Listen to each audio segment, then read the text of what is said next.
going 2 times behind against a very strong and good Arsenal team. Then to get a point is pleasing to see, especially because we had to play an away game in Europe this week. We had 1 day less to recover and to prepare. And then to go 2 times behind with the fans being so loud and us coming back so strong the second half, because I think we deserve to be 2-1 down or 1 goal down at half time. Then it's very pleasing to see that we had the energy and that we were so strong to fight ourselves back in the game the second half. Also because the ones that came in did really good, but also that we were physically really strong today. It was another milestone for Mo, wasn't it? And sort of in Premier League goal terms. I mean, he's finishing his prolific nature and finishing in front of goal was just remarkable, isn't it? Yeah, but that's not only all. It's also that he's also available for us as well, and that's, I think, one of the things that top players have, that they are always available and they show up in the big games. And I think today was a big game for us again, just like last week against Chelsea, where he showed up with a golden assist also. So yeah, that's also what you need if you are a big club like we are and like Arsenal is. Then you need these quality players, because if you don't have them, it's going to be quite difficult to get your results.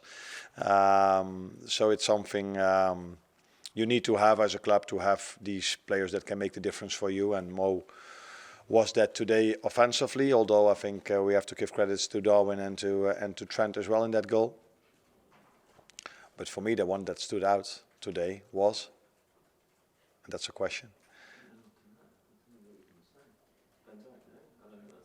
He was also very good, but I think Konate was also very good for us today. So he doesn't always get the attention he deserves, in my opinion. He's asking to be the man of the match all the time.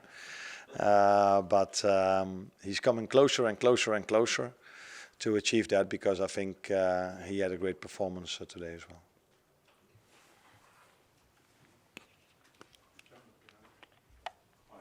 Just wondering whether you think your team are title contenders after that performance coming back.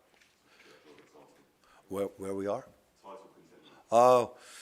I know you guys like to talk about title contenders and where we are exactly in the league, and that's also part of your job. The only thing I look at is can you get a result in a difficult away game as this one, and the way we did it pleased me a lot. And we're only 9 or 10 games into the season, but to see that we can compete with such a strong Arsenal team in their stadium, that is very pleasing to see.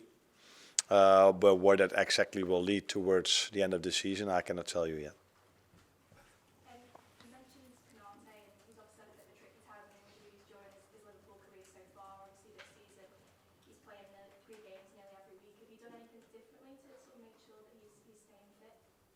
That I cannot tell you, because I wasn't there last season. So the only thing I know is that these players, from the moment I stepped in, put a lot of effort in themselves to stay fit.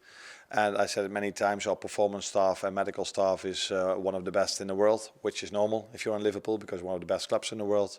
They should have a very good performance and medical staff, and that's also what we have.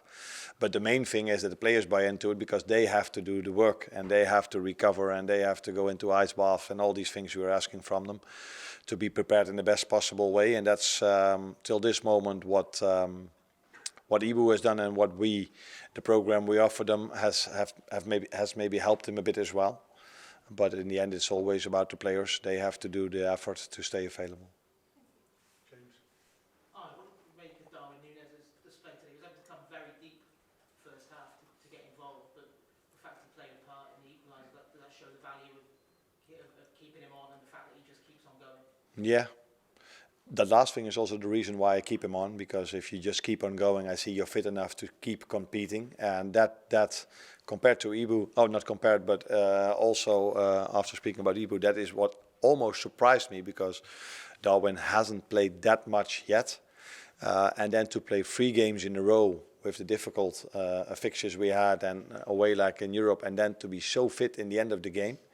You know, I took Curtis off against Leipzig, because that was where I was a bit afraid of. Is he ready to play 2 in a row? But with Darwin, in my opinion, I have no choice, because he's the only available striker at the moment. for him to see how hard he worked was really pleasing. Yes, he had to play deep the first half, but that had not so much to do with the game plan, but with the quality of Arsenal in the first half, because they dominated us without creating that many chances. Though they also needed set pieces for the second goal and also to threaten us. Where the first goal was, of course, a great individual quality of Saka.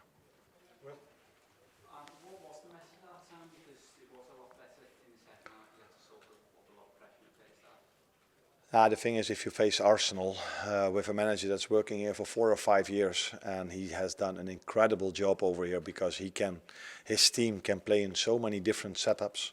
So they always play 4-3-3, but the way they position themselves is they can do this in, I think he said it once himself, 40 different setups. I don't know what he exactly said, but in many different setups. So you prepare a game plan, you expect something, but you cannot tell your players 40 different options. So you try to prepare them in the best possible way.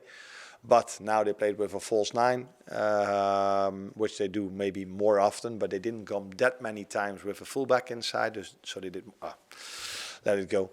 So we could prepare them at halftime a bit better for what we saw the first half. We took some more risk, but I think the main thing was that we just put more energy into it. We pressed them more aggressive from the start, and then I saw also that we could keep going where they had to take a few of their quality players off as well, because they couldn't go on, and maybe that helped us in the end a bit as well.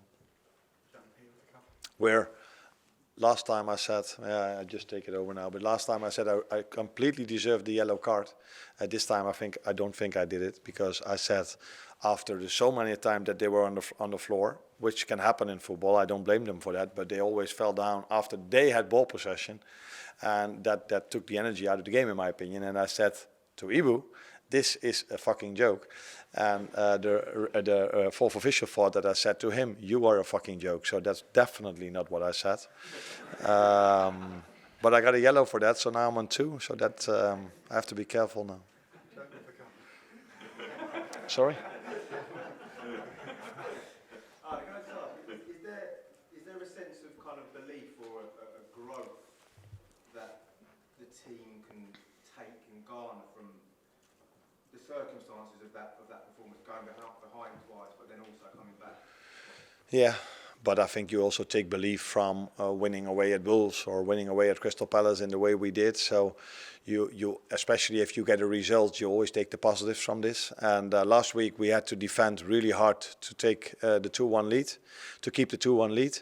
And today we had to fight really hard to fight ourselves back into the game. And that shows for me a great mentality, because I think most Arsenal fans at halftime would have felt, this will probably lead to a win for us. And then if you show, if you then saw the second half mentality and the second half performance of us, that all these things you take with you to the upcoming difficult fixture list, which is still what we have. But I think this is what every Premier League club has. How important was it to stay calm in this scary atmosphere and also to wait a little bit for Arsenal to get tired in the second half? I don't know if Arsenal got tired. That's a question you don't have to ask to me. The only thing I saw is that we were pushing the second half a lot. That can also have to do with the score, because the last week we had to defend a 2-1 lead, and Chelsea were more pushing than we did. But in the end, it was good for me to see that we were able to do so, because I said in the beginning of the press conference already, we had to play an away leg in Europe against Leipzig, with traveling, with 1 day less to recover.